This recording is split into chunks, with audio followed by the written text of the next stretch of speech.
কৃষ্ণ জয় গুৰু শংকৰ পশ্চিম যোৰহাট আঞ্চলিক শাখাৰ অন্তৰ্গত থকা চকলাডিং 5খন প্ৰাথমিক ও সেৱা বাহিনীৰ আতিথ্যত অহা ইংৰাজী জুলাই মাহত 19-20 তাৰিখে আমি ভাগৱত পাঠ ও ব্যাখ্যা অনুষ্ঠিত কৰিব লৈছোঁ। গতিকে আমি সেৱা বাহিনীৰ দলসমূহ এতিয়া ওলাইছোঁ আমি বিশেষ বৰঙণিৰ কাৰণে।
এতিয়া আমি মেলেঙৰ পৰা এতিয়া আমি লাদৈগড়লৈকে গৈ আছোঁ।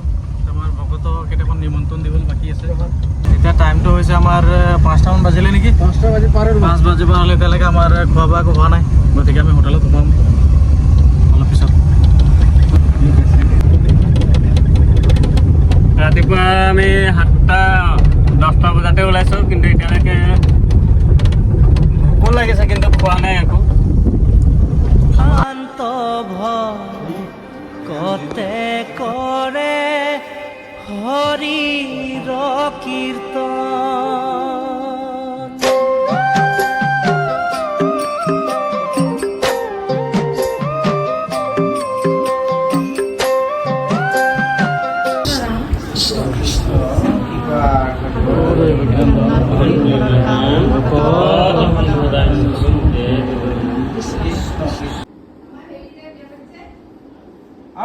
এটা কথা নহয়, আঞ্চলিক নামঘৰৰ গ্ৰিলখিনি আৰু তলত টাইলছ লগাই ধুনীয়াকৈ পেলাও। কৰিলো আৰু ঈশ্বৰ কিবা দেই, গোটেই গ্ৰিল লগালো, ৰং পেইণ্ট কৰি টাইলছ লগাই সুন্দৰ। সেইটো আপোনাৰ আশাটো আমি পূৰণ কৰিলো বাৰু। ইফালে নাটক ভাওনা দিবলৈ ডাবল ষ্টেজ ওলাই দিলো আৰু কৰিলো আৰু আপোনাৰ সম্পূৰ্ণ কামখিনি কৰা হ'ল। সেই কথাটো জনাই দিলে ভাল হ'ল, ভাবিব যে একোৱেই হোৱা নাই নেকি।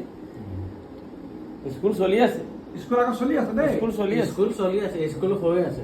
আৰু এইবাৰ অংকীয়া ভাওনাও কৰিলে অধিৱেশনত কৰিলে।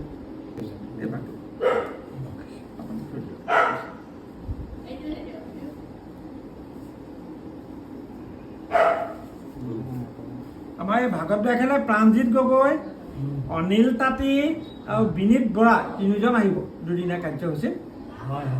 বহুত ৰাইজ হ'ব এইবাৰ। ঘূৰিছোঁ আৰু ৰাইজক মাতিছোঁ, আঞ্চলিক সমস্তজন আহিব। আঞ্চলিকত সকলোৱে থাকিব, তাৰপিছত আমাৰ গাঁৱৰ সমূহ ৰাইজে সহযোগ কৰিছে।